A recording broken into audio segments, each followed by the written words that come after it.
impuesto a la renta y bueno, vamos a ver básicamente el ámbito de aplicación y renta de primera categoría. Primero es un poco definir qué es renta, ¿no?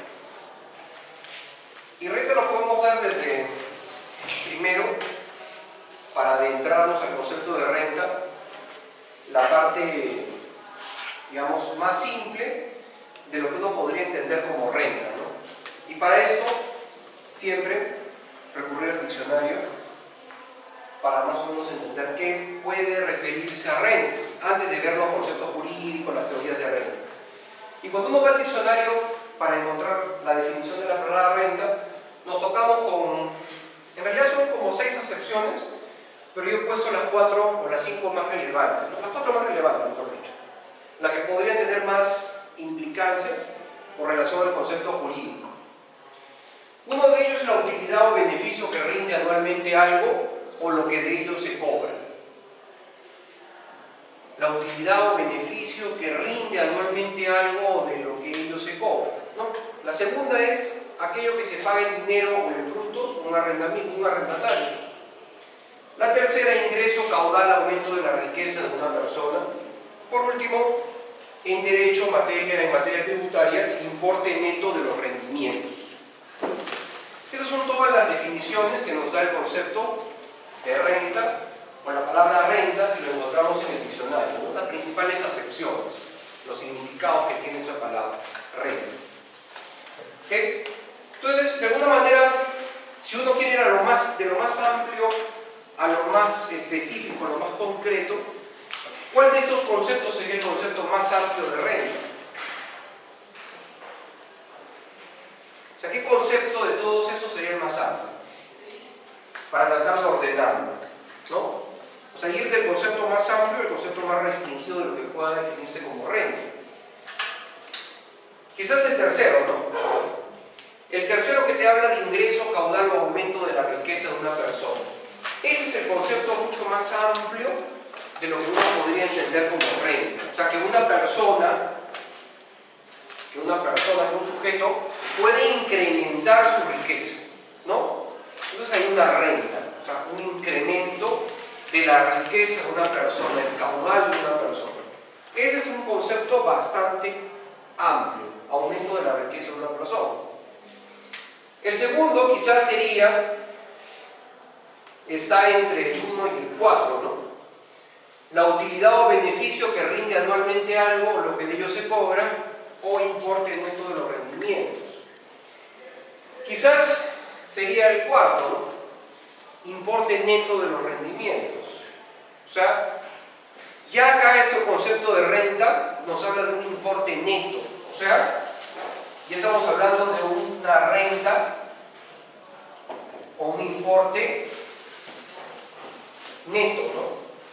En contraposición, de repente, con un importe bruto, o sea, un importe neto. En materia tributaria, importe neto de los rendimientos. De un rendimiento, de un beneficio, el importe neto. Como tercero, quizás más general, o que más bien se está yendo a lo más específico, sería la utilidad o beneficio que rinde anualmente algo. Un rendimiento también te habla. Utilidad o beneficio que rinde, un rendimiento, una utilidad o beneficio que rinde anualmente algo, ¿no? Y acá lo importante es que ya te habla de un periodo, que es un año, ¿no? Que rinde un beneficio, una ganancia que rinde anualmente algo. O sea, una utilidad obtenida en un año, ¿no? Anualmente. Y lo más específico es cuando te habla de que aquello que paga el dinero de frutos es un arrendatario, ¿no? Que ya se refiere más a lo que sería, digamos, una relación de una renta de arrendamiento, ¿no? O sea, más específica. Quizás lo que nos interesa más son los otros, ¿no? ¿Qué uno podría sacar acá? Si uno no es tributarista, ya si uno no fuera tributarista, no sabe nada de derecho tributario, y le dicen algo del impuesto a la renta y uno tiene que ir al diccionario a buscar lo que es renta, se va a encontrar con estas acepciones.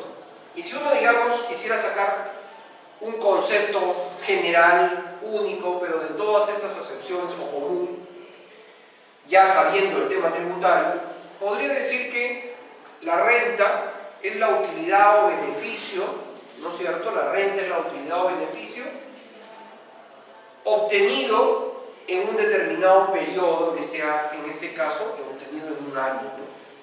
Es la utilidad o beneficio que se obtiene a lo largo de un año. Eso es la renta, finalmente. Lo importante en el concepto de renta es este importe neto, una utilidad, un beneficio. En contraposición de gravar, por ejemplo, lo que sería los meros ingresos. El impuesto a la renta no es un impuesto a los ingresos, sino es un impuesto a la ganancia, a la utilidad, al beneficio. Si se gravara solamente los ingresos, no se tendría en consideración todos los desembolsos que podría haber hecho un contribuyente para poder obtener esa utilidad. O sea, el contribuyente, para poder ganar algo, tener un beneficio, una utilidad, hace una serie de inversiones, de gastos, ¿no? Que si no se tomarían en cuenta esos gastos, lo que terminaría grabando son los ingresos. Si por ejemplo quieren emprender pues un negocio de venta de zapatillas, ¿no? Y ustedes compran zapatillas por 1000 soles, ¿no? Y se alquila un local para venderlas y todo lo que puedan desembolsar, que equivalga a 500 soles también mensuales, ¿no? Y ustedes en ese mes venden 2000, ¿no? 2000 no es su renta, ¿no? Digamos, si lo que queremos poner para un mes, si quisiéramos cerrar la renta de un mes, los 2000 no es su renta, ¿no? Los 2000 esos son los ingresos. A los ingresos le quitas sus gastos, le quitas todo lo que has invertido para obtener ese ingreso y eso que te quedaría como utilidad. La idea del impuesto a la renta es grabar utilidades, beneficios, ganancias que puedan obtenerse, ¿no? En otros países pueden encontrar con el nombre de impuesto a los réditos, impuesto a la ganancia en Argentina, impuesto al beneficio, ¿ok? Porque la idea es grabar un importe neto, ¿no? Grabar una utilidad o un beneficio, ¿no? Pero digamos en su concepto general, cuando hablamos de renta, hablamos de aumento en el caudal de la riqueza de una persona. Bien, eso desde un punto de vista meramente, digamos, coloquial, que, digamos, trasciende un poco lo coloquial porque finalmente vamos a ver que muchas de estas cosas se asemejan en lo que pasa en el derecho, ¿no? En el tema ya legal. Con relación al concepto de renta, básicamente existen tres teorías en doctrina sobre el concepto de renta. La teoría de renta-producto, flujo de riqueza y consumo más incremento patrimonial. Renta-producto, teoría de la fuente, ¿no? Porque el énfasis en esta teoría está en la fuente que genera la renta. Flujo de riqueza, ¿ok?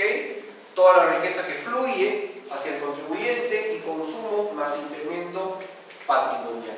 Son las tres teorías que existen con relación al concepto de renta, ¿ya? Las legislaciones a lo largo de todo el mundo, en todo el mundo puede ser que determinados países acojan una teoría conjuntamente con otra, ¿no?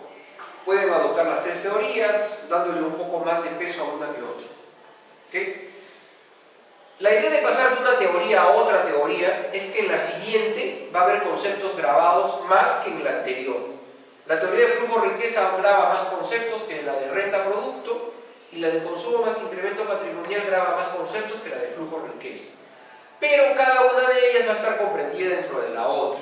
Es decir, si hay un concepto que está grabado por renta-producto, solamente no va a estar en estas teorías. Pero si está grabado por la teoría de flujo de riqueza, también va a estar grabado por renta-producto, o sea, va a estar dentro, ¿ok? Va a ser un concepto que va ampliando. Esto es como si fuese esto, ¿no? Bajo la teoría de renta-producto se graba determinados ingresos, como renta. Bajo la flujo-riqueza se va a grabar, además de estas, otras adicionales. Y la de por último, la de consumo más incremento patrimonial va a grabar todas las que están como renta-producto, más la de flujo-riqueza, todo, ¿ok? Van creciendo el ámbito de aplicación dependiendo de qué teoría se trata. Luego vamos a analizar cada una de estas teorías y ver bajo estos conceptos digamos, qué conceptos se graba o no.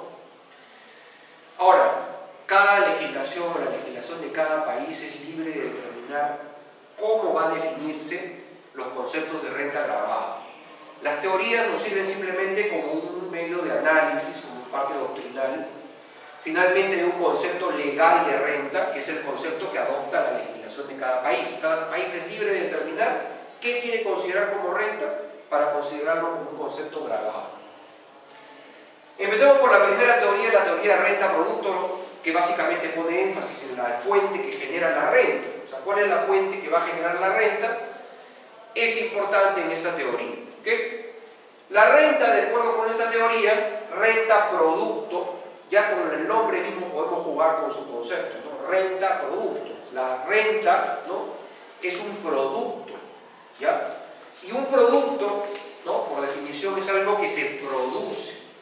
Yo produzco algo, producto, ¿no? Es un producto. La renta es un producto. Y para que exista un producto, algo lo debe generar, ¿no? Porque el producto no surge espontáneamente, sino que algo debe generar ese producto. ¿Qué genera ese producto? Una fuente. La fuente que genera el producto.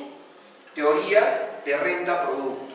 La renta es un producto, pero ese producto ha sido producido por algo. Ese algo es la fuente. Fuente productora de la renta. ¿Okay? La renta es un producto que proviene de una fuente.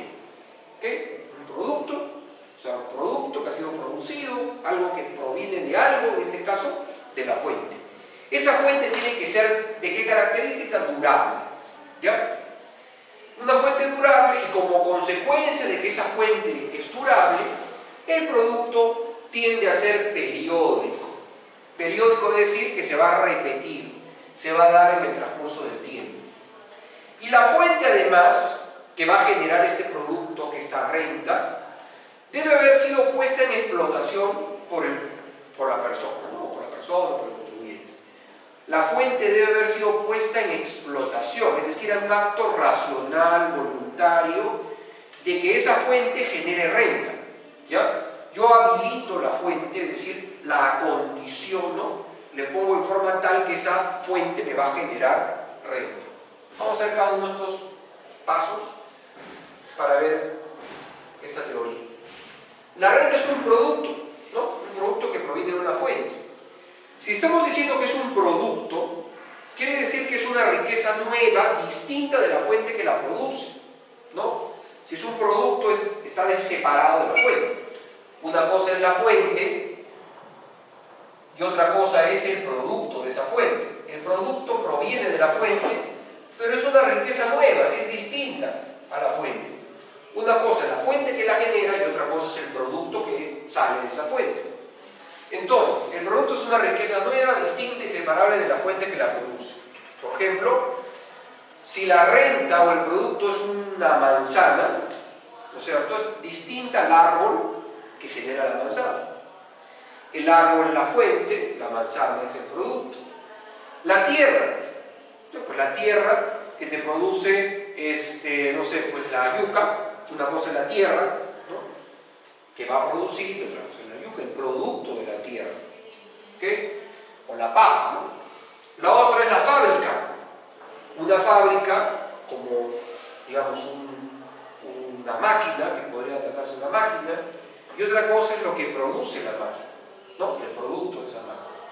La renta es un producto, una riqueza nueva, distinta de la fuente que la genera. ¿Okay?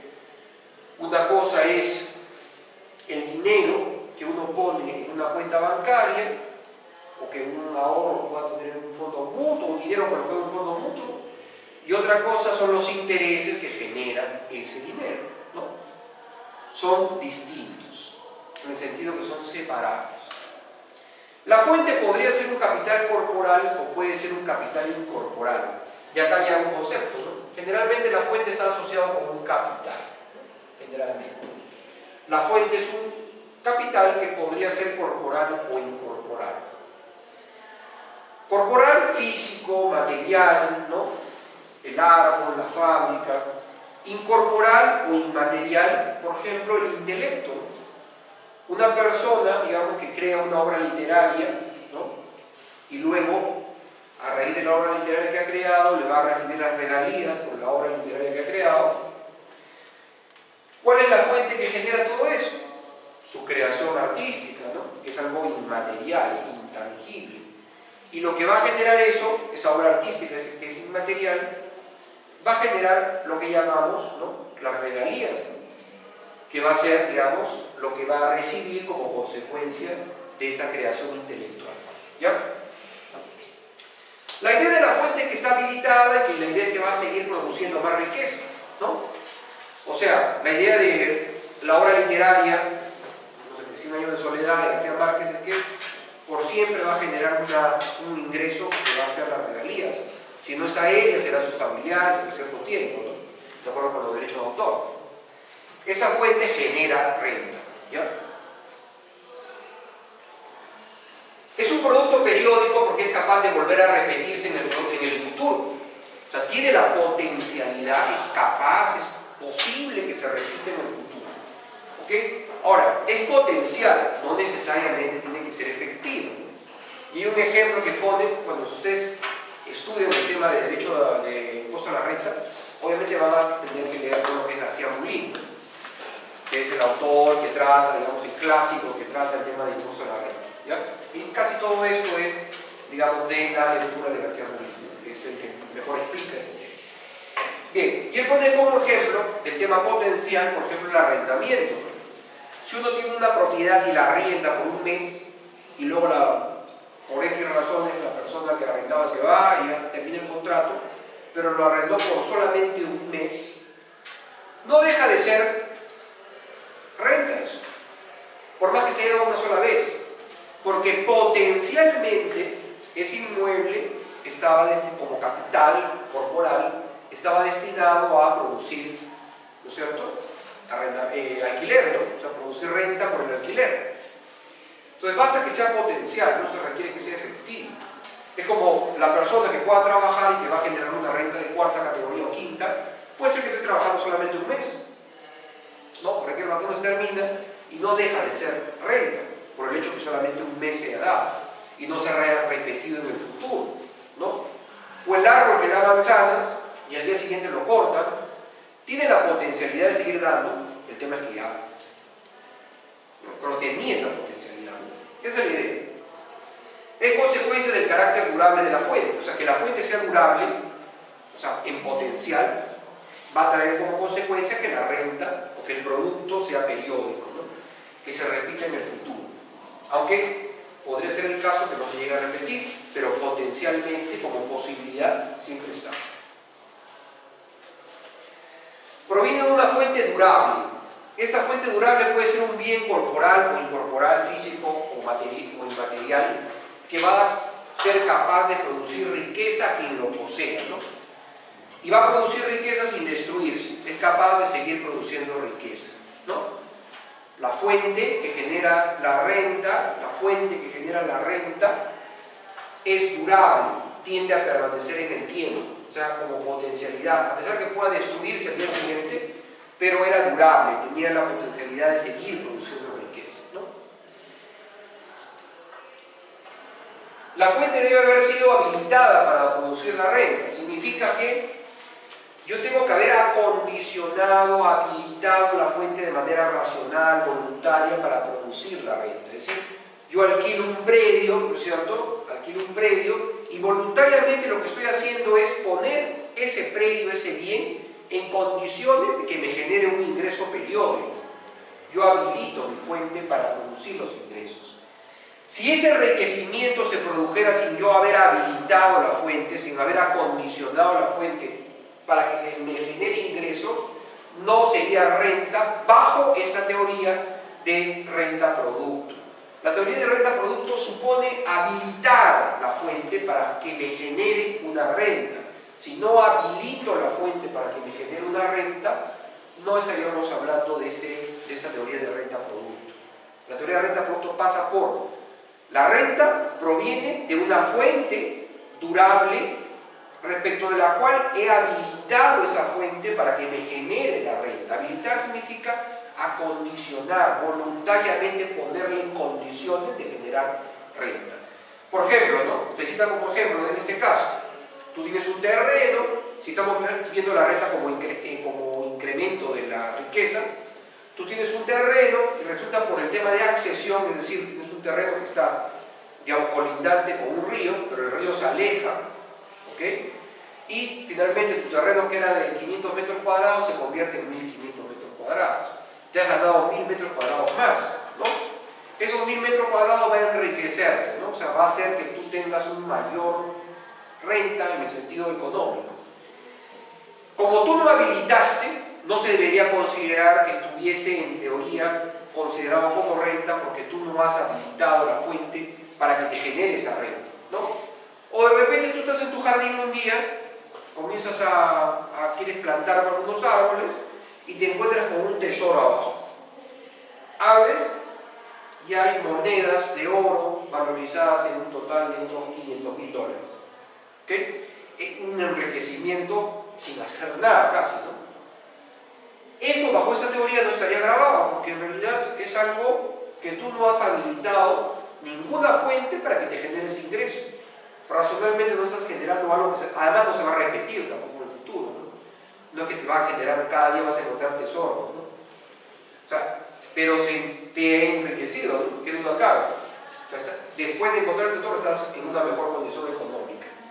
Como no has habilitado la fuente para ello, no estarías grabado, ¿ya? Bajo esta teoría.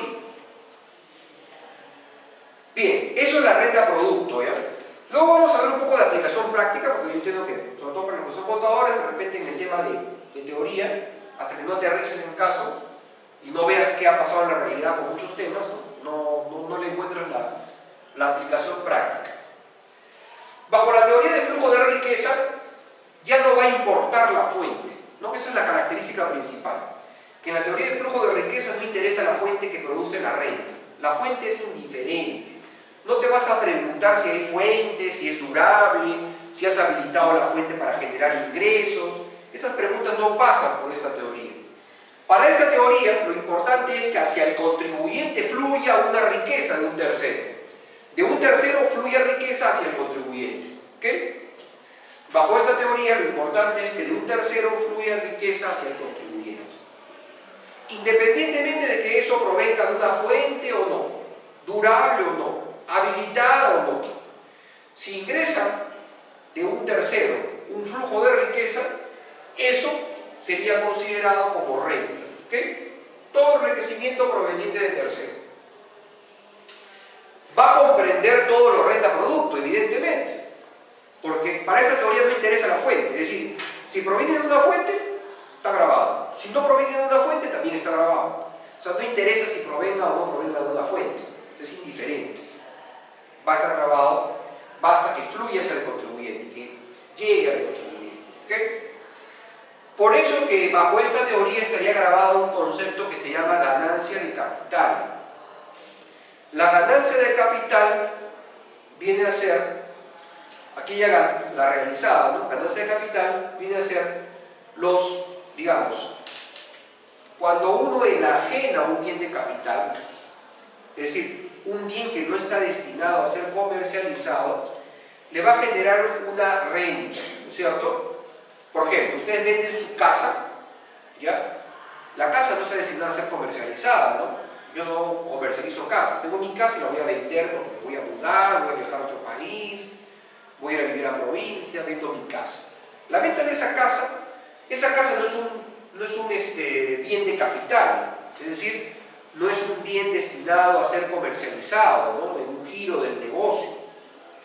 Los bienes de capital son aquellos bienes que no están destinados a ser comercializados dentro del giro de un negocio. Los bienes de capital son bienes que forman parte de tu capital. Por ejemplo, para una empresa que se dedica, no sé, a confeccionar zapatos, las máquinas que producen los zapatos son sus bienes de capital. ¿Okay? Y no está esa, digamos, empresa no está dedicada a vender máquinas que fabrican zapatos. Pero si vendiera esa máquina sería una ganancia de capital. Para una persona natural, ganancia de capital es cuando vende, por ejemplo, su casa, ¿no? La ganancia de capital, hay una ganancia, una utilidad, pero producto de la venta de un bien de capital, de un bien que no es de capital, de un bien de capital, mejor dicho. Es decir, un bien que no está destinado al comercio. Ya. Bajo la teoría de renta producto no estaría grabado, porque no habilito yo mi fuente, más bien la fuente es la propiedad, ¿no? Yo me dedico a alquilar un predio. Si yo me dedico a alquilar un predio, ese predio, esa casa que alquilo, vendría a ser mi bien, un bien corporal, un bien físico, ¿no es cierto? sería la fuente generadora de mi renta, que vendría a ser la merced conductiva, el alquiler que me paga, ¿no? Pero si yo me deshago de la fuente, ¿no? El deshacerme de la fuente, vender la fuente, transferir la fuente, es como que yo estuviera vendiendo un bien de capital, o sea, mejor dicho, estoy desprendiendo de la fuente. No puede estar grabado como renta producto, porque la renta producto grava el producto que proviene de una fuente durable, susceptible de generar ingresos de manera periódica, ¿no? Es decir, la fuente me genera los ingresos. Acá estoy vendiendo la fuente. Como la gallina de los huevos de oro, ¿no? La gallina es la fuente y los huevos de oro es el producto. Si yo vendo la gallina, estoy vendiendo la fuente, ¿ok? Bajo la teoría de renta-producto, por ejemplo, si queremos llevarla a ese escenario, bajo la teoría de renta-producto está grabado los huevos de oro, ¿no? Sería la renta. Bajo la teoría de renta-producto, si yo vendo la gallina, no estaría grabado. Si yo vendo la gallina, no está grabado. Bajo la teoría de flujo-riqueza, si vendo la gallina, sí está grabado, porque va a haber un ingreso que proviene de un tercero, y sin importar si lo que estoy vendiendo es el producto o lo que estoy vendiendo es la fuente, no importa, ¿no? Entonces, esa es la diferencia. Si solo tuviéramos un régimen en el que se grabara todo aquello que esté bajo la teoría de renta-producto, las ganancias de capital no estarían grabadas, ¿ya? Los ingresos por actividades accidentales, eventuales y a título gratuito, como donaciones, herencias. Ingresos por actividades accidentales. Por ejemplo, una persona, ¿no? Se pone como ejemplo la persona que tiene un auto y que, por ejemplo, ustedes vienen ahora con su auto y trasladan a los demás en el auto y les cobran. No se dedican a taxiar, pero están cobrando. Es un ingreso eventual, es un ingreso accidental, por una actividad accidental. Bajo la teoría de renta-producto no tendría que estar grabado porque yo no habilité la fuente para generar ese ingreso, no es que me dedique a eso. Pero como he generado un ingreso, para la teoría de flujo-riqueza sí estaría grabado, porque no importa la periodicidad con la cual uno obtenga el ingreso. Basta que sea un ingreso por única vez que ha fluido de un tercero hacia ti, para que esté grabado. En el caso de los ingresos eventuales, por ejemplo, te ganas la lotería. Si te ganas la lotería bajo la teoría de renta-producto, no estás grabado. Yo no habilito el azar para que me genere renta, ¿no? Eso es algo aleatorio. O sea, la posibilidad de ganar pues, una lotería es de uno en, no sé, 100 millones, 10 millones, no sé. Las posibilidades son escasas, ¿no? Entonces, cuando estamos hablando de un ingreso eventual, hablamos de un ingreso que se produce como consecuencia del azar, ¿no? De la suerte que uno pueda obtener a través de juegos de estas loterías y todo eso. Estos ingresos eventuales no están grabados bajo renta-producto porque yo no habilito la fuente para que me genere este ingreso. Pero sí bajo la teoría de flujo-riqueza porque no interesa la fuente. Basta que tenga una riqueza de un tercero, que sería la tinca, por decir, hacia mí, para que esté grabado. Y los ingresos a título gratuito, donaciones, herencias, todos aquellos ingresos a título gratuito, no están grabados bajo la teoría de renta-producto, porque yo no habilito mi fuente para recibir donaciones. O sea, no soy un receptor de donaciones, ¿ok? Pero si se dan estas situaciones de un ingreso a título gratuito, no estaría grabado bajo renta-producto, pero sí bajo flujo de riqueza.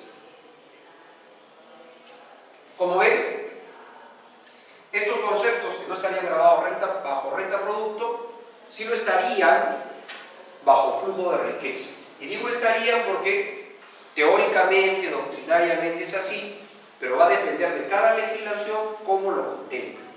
¿Y de qué depende eso? De la facilidad, de la complejidad para grabar algunos de estos conceptos. Veremos que algunos saben, otros no. La ganancia de capital son los aumentos de valor de los bienes de capital. Hay dos tipos de ganancia de capital, la realizada y la no realizada. La no realizada sería aquella en la cual hay un incremento en el valor de un bien de capital. Por ejemplo, usted se compra un predio y por X razones se va a hacer una construcción de una carretera muy cerca, van a construir centros comerciales, su inmueble aumenta de valor. Si valía $100.000, luego de esas construcciones va a valer $300.000, $200.000 más. Esos $200.000 más es una ganancia de capital, no realizada porque ustedes no la están obteniendo. Ha sido un incremento de valor nada más, inmobiliario. Pero no está generándoles un ingreso ahorita, sino un aumento en su riqueza.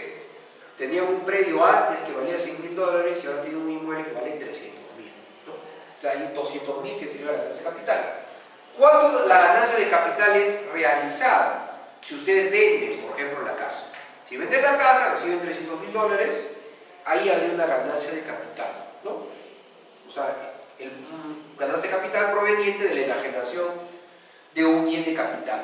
Bien de capital son aquellos bienes que no están destinados a ser comercializados en un negocio. Y en la teoría del consumo más incremento patrimonial, como su nombre lo indica, va a juntar dos conceptos: consumo más incrementos en el patrimonio.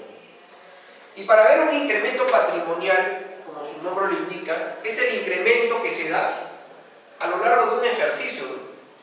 Por lo cual lo que tendríamos que verificar únicamente es, o mejor dicho, lo que tendríamos que verificar son dos situaciones. ¿Cómo empezó al inicio del ejercicio un determinado patrimonio y cómo terminó? El 1 de enero y al 31 de diciembre. Si empezaste al 1 de enero con 100 y terminaste al 31 de diciembre con 200, lo que ha pasado a lo largo de todo el ejercicio es que ha aumentado tu patrimonio en 100, ¿no? El incremento del patrimonio ha sido de 100, por lo tanto hay un incremento patrimonial de 100. No va a importar si hay una fuente, no va a importar si eso proviene de un tercero, nada, ¿ok? Para esta teoría ya no importa casi nada. No importa ni la fuente, ni tampoco importa el tercero. ¿De dónde proviene? Mejor dicho, no importa de dónde provenga la renta. No interesa el origen. Para esta teoría, si proviene de un tercero, si bajo esta teoría si proviene de una fuente, es indiferente. Eso no se pregunta de dónde proviene. Lo cierto es que tú cuando se empezó un ejercicio, estabas en 100 y ahora estás en 200, tu patrimonio se incrementó en 100. Y a mí no me importa de dónde lo obtuviste. Lo cierto es que hay un incremento patrimonial. Pero no solamente el incremento patrimonial, sino también tus consumos. Supongamos que tuviéramos un sistema que adopte estrictamente esa teoría, o sea, la adopte en toda su amplitud, que eso es imposible. Tendríamos que verificar todo el consumo que ha tenido una persona a lo largo de un ejercicio. Y puede ser que su consumo a lo largo de este ejercicio haya sido de 100. O sea, consumo por tarjeta de crédito, en efectivo, todo lo que ha gastado, ¿no? Todo lo que ha gastado equivale a 100. Con lo cual, para nosotros determinar esa teoría, tendríamos que sumar el incremento del patrimonio de 100 más lo que ha consumido. Esto sería, digamos, lo que es la renta, por así decirlo, la renta que ha ahorrado, ¿no? Esta renta que ha ahorrado. Y esto sería como que la renta que ha gastado, ¿no? O sea, si tú quieres saber más o menos cómo te ha ido en todo el año, ¿qué es lo que haces? Si no quieres ver cuántos ingresos has tenido, de qué fuente y nada. Lo único que tendrías que hacer, ¿cuánto has gastado en el año? Y tu patrimonio en el banco, ¿en cuánto se ha incrementado? En el banco empecé con 100 soles y ahora tengo 200. Quiere decir que en 100 se incrementó mi patrimonio. Y mis gastos de enero a diciembre han sido de 100 también, entonces 200. Eso es lo que grabaría. ¿Importa la fuente? No. Si ha sido un producto de tu trabajo, de una donación, no importa ni la fuente ni el tercero. Importa en cuánto se incrementó tu propiedad, tu patrimonio. ¿Okay? Bien, también entran acá las rentas imputadas, ¿no? Rentas de goce, fictas, también las rentas presuntas. Es decir, aquellas rentas que tú no has obtenido, sino que la norma, la ley, considera, te atribuye una renta. La más conocida, la clásica, es esta renta ficta, cuando uno cede un inmueble de su propiedad a título gratuito, ¿no? Si tú tienes 2 departamentos, uno de ellos está desocupado y se lo cedes a título gratuito a un primo que viene de Argentina. y va a vivir ahí por el largo de todo el año. No le estás cobrando nada y no hay una renta efectiva, no hay una renta real, pero la legislación considera que ahí se ha generado una renta ficta, una ficción legal, por la cual se considera que se ha obtenido una renta. ¿Ya? Se ha obtenido una renta y se va a gravar esa renta, ¿no? Entonces genera una renta ficta. O cuando una persona natural cede, por ejemplo, un bien que va a poder ser depreciado por una empresa, le cede este bien a una empresa, también se genera una renta ficta, ¿no? O sea, se crea una ficción por la cual la ley le atribuye a quien ha cedido, ¿ok?, este bien, le genera una renta, se le llama imputada, le imputa una renta, le atribuye una renta a pesar que no se ha generado. O sea, es una ficción, y esto entraría dentro de la teoría de de consumo más incremento patrimonial. ¿Ya? Entonces, si queremos verlo ya en resumen, tenemos lo siguiente, ¿no? Renta producto, la renta es el producto, una fuente durable, susceptible de generar ingresos periódicos. Flujo de riqueza es la renta que proviene de un tercero, porque la riqueza proviene de un tercero hacia el contribuyente, que comprende las ganancias de capital realizadas, los ingresos por actividades accidentales, los ingresos por actividades eventuales y los ingresos a título gratuito. Estos, como es obvio, no están acá, pero sí están en flujo de riqueza.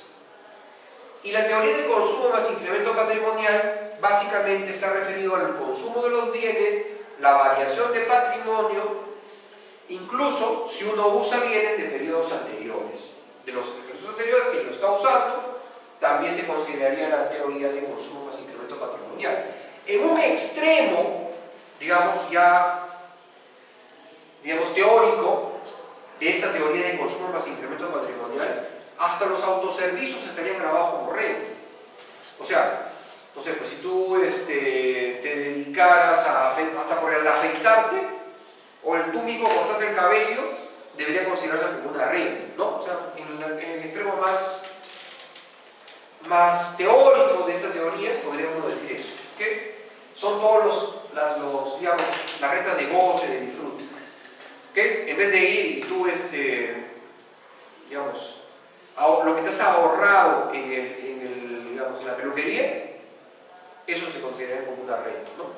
Porque como acá entra el consumo, pero ¿qué pasa si no haces un consumo, si no tú mismo te autoconsumes un bien o tú mismo te generas el servicio? También, ¿no? Pero eso sería una versión teórica extrema, ¿no?, de lo que sería esta teoría.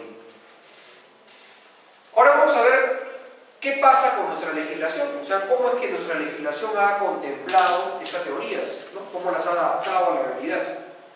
Lo otro es un plano eminentemente teórico y acá vamos a entrar en un plano ya legal. El concepto de renta legal, es decir, lo que cada legislación ha establecido como renta. ¿Okay?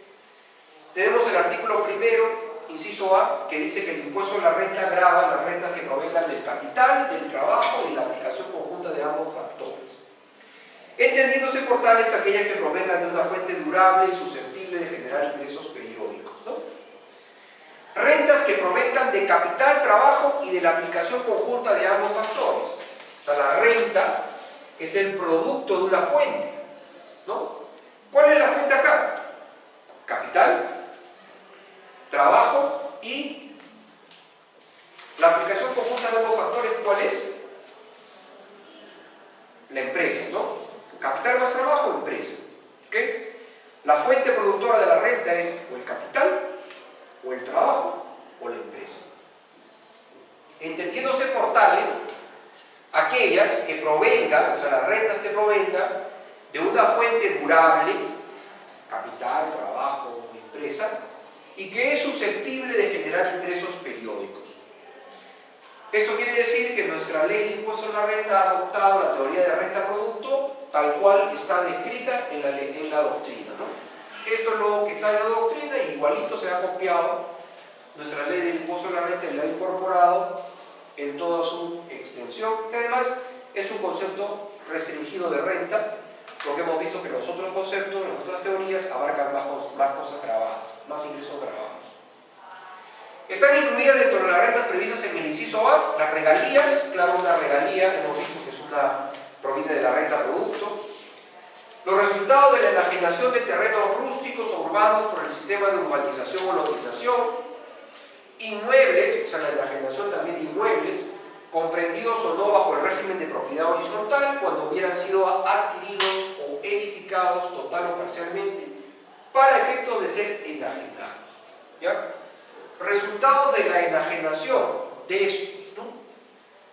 Además de ser renta producto, también esto va a ser renta de empresarial, renta empresarial.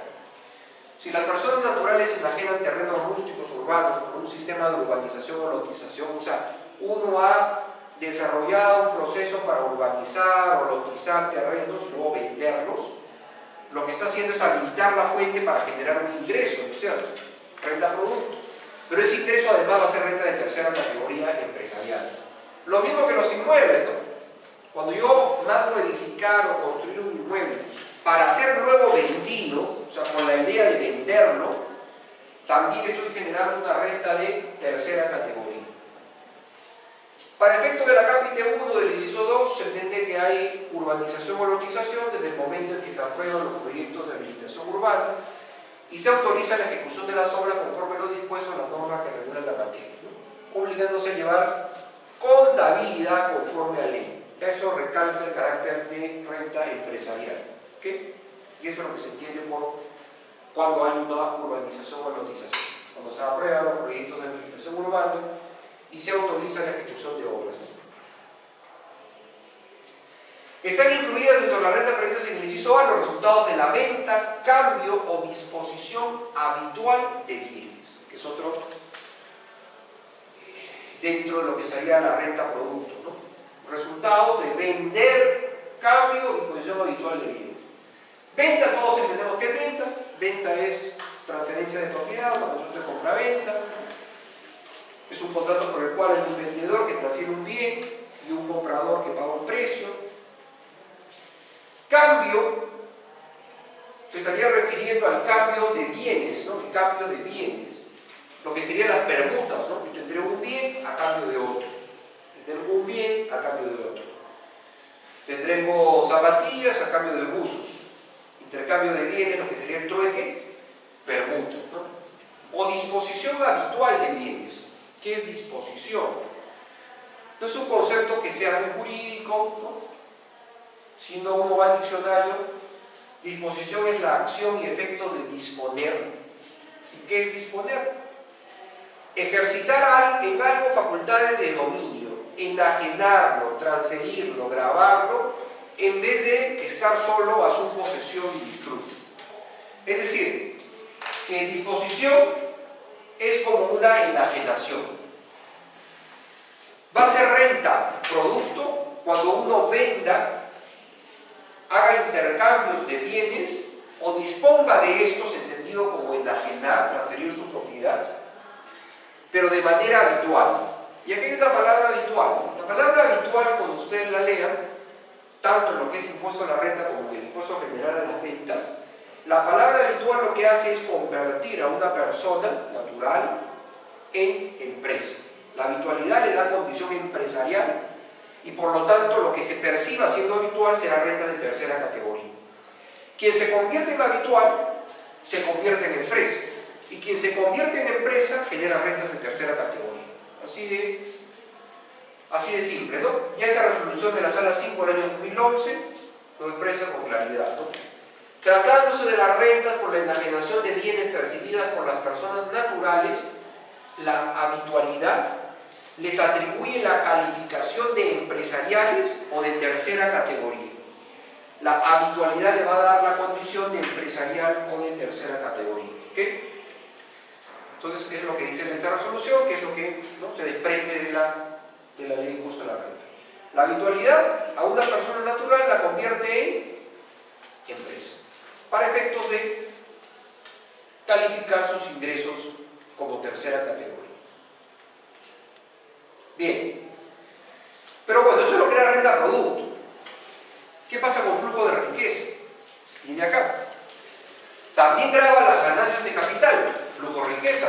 Las ganancias de capital no están grabadas bajo la teoría de renta producto, sino flujo de riqueza. riqueza, porque en la ganancia de capital hay un desprendimiento y una enajenación de un bien de capital, es decir, de un bien que no está destinado a ser comercializado.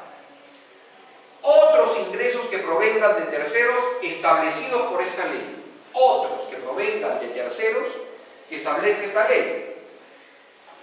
La ganancia de capital es flujo de riqueza, la menciona expresamente y por lo tanto está grabada. Otros ingresos que provengan de terceros, pero no todos los ingresos que provengan de terceros. Ojo, acá la norma, la ley no dice todos los ingresos provenientes de terceros, sino dice otros ingresos provenientes de terceros establecidos por esta ley. Es decir, habrá ingresos que provengan de terceros que no estarán grabados y hay ingresos que provienen de terceros que sí están grabados. Y acá nos dice que adopta flujo de riqueza parcialmente, no en toda su integridad, sino de una manera parcial. Y por último, las rentas imputadas, incluyendo las de gozo o disfrute, establecidas por esta ley también. ¿Esta qué teoría era?